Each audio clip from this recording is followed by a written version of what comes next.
Hi, this is Shayla filling in for Teresa this week. She is on a vacation and it is actually going to be her birthday tomorrow, so happy birthday, Teresa. This week we will be reading stories about Kwanzaa.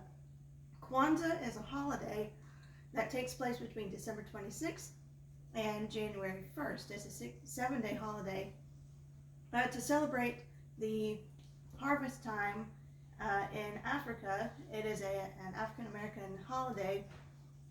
And you think, well, why is it harvest time? Well, in Africa they have a different climate than we do, and where most of the countries are that this holiday is based off of. They have a growing season that basically lasts from September through March. So it's a much longer harvest season than what we've got. So it's a harvest festival and a time for giving thanks and being with family. It started for African American families, but it can be for everyone too. And just an example, here's some, like the bright green area right through here is where a lot of the crops are grown throughout. And here's some pictures of different crops that are grown in that region and that are harvested. A lot of them are harvested in the month of December. So anyway, let me get started with the books. This one's called Together for Kwanzaa. It was the first day of Kwanzaa, and Kayla was sad. Her big brother, Kari, could not come home for the holidays because a heavy snowstorm had closed all the roads around the school. Kayla always missed Kari while he was away, but this was worse than ever. Now they would have to start Kwanzaa without him. Kwanzaa was Kayla's favorite holiday time of year. She loved celebrating her African heritage and doing special things with her family, but how could she enjoy Kwanzaa this year if Kari was not a part of it? Kayla tried to cheer up. After dressing in colorful African clothing, she began to set the Kwanzaa table. First, she put down the mkeka, a traditional straw mat. On top of the mkeka, she placed a kinara, a Kwanzaa candle holder. The kinara holds 7 candles, one for each night of Kwanzaa. A black candle in the middle, 3 red candles on the left, 3 green candles on the right. The colors stand for different things. Black for the African American people, red for their struggles, and green for hope and good future. Each night of Kwanzaa, families light candles and celebrate one of the 7 Kwanzaa principles, which are ideas that people want to be strong. The principles help to guide them through Kwanzaa, but are practiced all year long. There's a different principle for each day of Kwanzaa. Every year, Kayla and Kari would share the Kwanzaa greeting, Habari Gani, Kari would say. The greeting is from the Swahili language. It means, what is happening today? Kayla would answer with the Kwanzaa principle for that day. Many Swahili words are used during Kwanzaa. Kayla sighed. It just wouldn't be the same without Kari there tonight.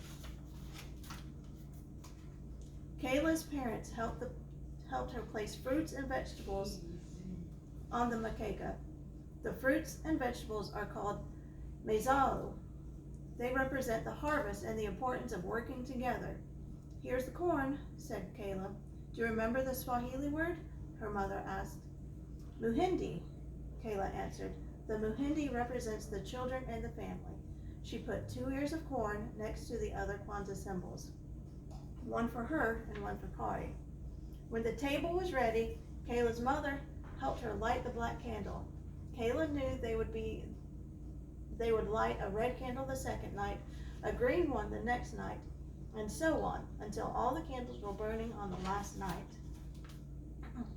Since Kari was not there, Kayla's father greeted her, Habari Gana, he said. Kayla answered with the first principle of Kwanzaa, Umoja. She said, Umoja means unity. Kayla's father poured a few drops of water from the kikombe cha umoja, or unity cup, to remember and honor their ancestors. At Kwanzaa, everyone drinks from the unity cup to celebrate and community unity. Kayla and her family practiced unity all year by spending time together as a family. Kayla especially loved family movie night. They would rent movies and eat pizza and popcorn all night long. Thinking about movie night made Kayla miss Kari even more. The next night, Kayla's father lit the black candle and the first red candle. He said, Kujichagulia, which is the second principle of Kwanzaa. It means self-determination or deciding what you want to be and do. Kayla decided that she wanted to go to college just like Kari and to study to become a scientist. On the third night, the phone rang just as Kayla was lighting the first green candle. It was Kari. Habari Gana, Kari said. Ujima, Kayla answered. Ujima is the third principle of Kwanzaa.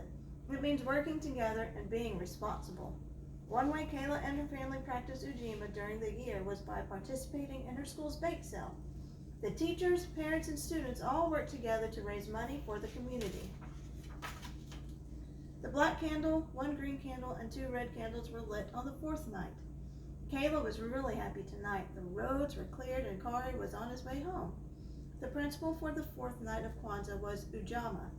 Ujamaa means cooperative economics, or supporting African American businesses.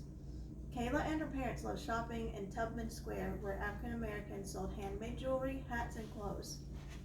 The phone rang, and Kayla ran to answer it. Hi, Kari. Are you almost home? She asked. Kari explained that his car had broken down on the way. It would take a few days to fix. Kayla burst into tears. There were only 3 days of Kwanzaa left. Kari would miss everything. Don't cry, Kari said. I'll see you real soon, I promise. On the fifth night, Kayla's mother lit the candles. Today's principle was Nia, or purpose. Kayla decided that her purpose was to be the best little sister she could be. She made Kari a special Kwanzaa scrapbook, telling him all about how the family celebrated this year. Kaumba, or creativity, is the principle for the sixth day of Kwanzaa. After the last red candle was lit, Kayla and her parents made lots of decorations for the Karuma. The Karuma feast is where families celebrate with friends and loved ones. Kayla made a flag using the Kwanzaa colors. It was black, red, and green, just like the candles on the Kanara. Soon there was a knock at the door. Kayla ran to answer it. Kari, she yelled as she opened the door wide. No, not Kari, but Grandma and Grandpa are here. Kayla was glad to see her grandparents, but she couldn't help being disappointed that Kari had not arrived. She kept hoping that somehow he'd get home before Kwanzaa was over. There were many knocks on the door from friends and family. It was hard to be sad with so many people around. Everyone was enjoying the karamu. There was so much food they had to have separate tables just for desserts. No one heard Kari at the front door, so he just walked right in. Kayla squealed with delight when she saw him. You made it, Kayla said. I took a taxi to a bus, he answered, just to see you. Kayla hugged Kari so tight, as tight as she could. Imani, Kari whispered to Kari on the last night of Kwanzaa. Tonight all the candles glowed brightly. Imani means faith, believing in yourself and others. I believe in our family, Kayla said as they opened their zawadi, or gifts. Kayla knew that zawadi would be handmade or educational. She gave everyone a photo of the family in a frame she had made from old newspapers. Everyone loved their zawadi, especially Kari. The next book we're going to read is called Little Rabbit's Kwanzaa. And it's another good family story about how, spending time with each other and with other friends and other family members is a really good way to just relax and remember everybody and everyone. Little Rabbit was not having a very good Kwanzaa. Being the littlest rabbit in the family wasn't easy. He couldn't remember the names of all the days. He wasn't allowed to light the candles. His brothers and sisters made wonderful gifts to share. Little Rabbit was too embarrassed to share his gifts. He hated being the youngest. He was always in the way, and everyone told him he was too little to help. The only part of Kwanzaa that he really loved was the big feast called Karamu. This year he wasn't even going to have that. Grandma Rabbit was sick. She lay in bed all day drinking dandelion tea. Mama Rabbit was so busy taking care of her, she didn't have time to cook. Mama, if Grandma Rabbit is sick, who will make the feast of Karamu? Little Rabbit asked his mother. Shame on you, Little Rabbit, his mama said. Grandma Rabbit is sick and all you think about is your stomach. You go outside. Little Rabbit hopped out and sat on the big gnarled tree stump. He really wanted to go and talk to Grandma Rabbit. She was very wise. Little Rabbit sat and thought. He thought about all the things his Grandma said about Kwanzaa. Kwanzaa is a special time when we help each other. That's what Grandma Rabbit said. Little Rabbit hopped down the road. Where are you going so fast, Mama Oriole? Asked Little Rabbit. I'm going to find a tasty treat for Grandma Rabbit. She's sick and I want her to have a good karamu. Little Rabbit hopped away. Mama Oriole didn't know what karamu was, but she knew Grandma Rabbit. Grandma Rabbit always brought out warm seed cakes and warm pudding when the weather got cold. Poor Grandma Rabbit. I wish there was something I could do to help. Little Rabbit stopped by the side of the path. He looked under some logs to see if he could find something special for Grandma Rabbit. What are you doing, Little Rabbit? Asked Groundhog, sticking his head out of a patch of grass. I'm trying to find a zawadi for Grandma Rabbit. She's sick and I want her to feel better. Little Rabbit hopped off.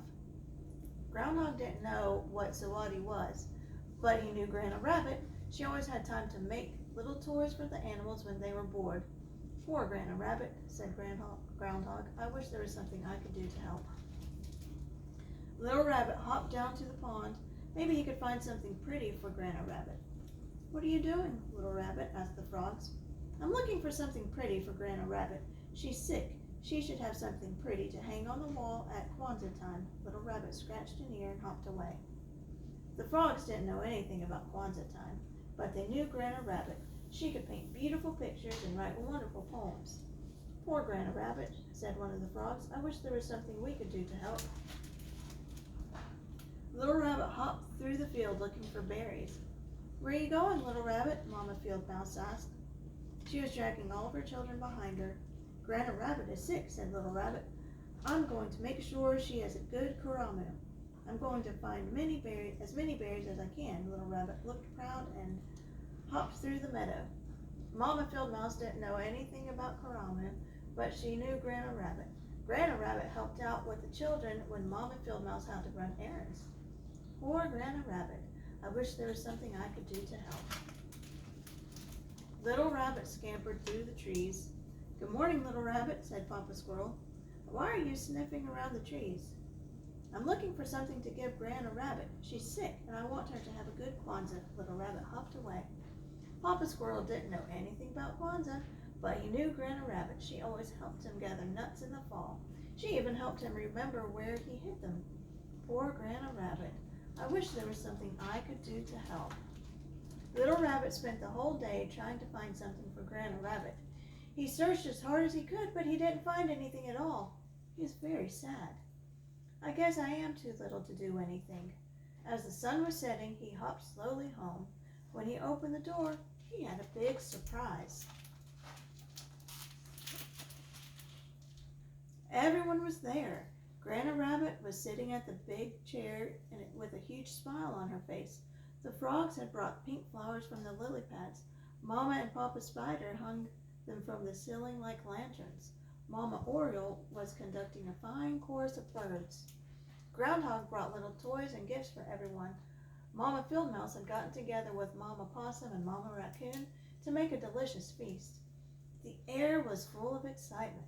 Mama Rabbit served the plates, and Little Rabbit ate until he thought he would burst. After that, Papa Rabbit told funny stories about Brer Rabbit, Anansi the Spider, Guinea Fowl, and Mosquito. The stories made everyone laugh. Then Papa Spider plucked on his web strings, Cricket got out his fiddle, and all the animals had a wonderful dance. Grandma Rabbit taught everyone a new word. Harambe, she called out, and as her friends danced.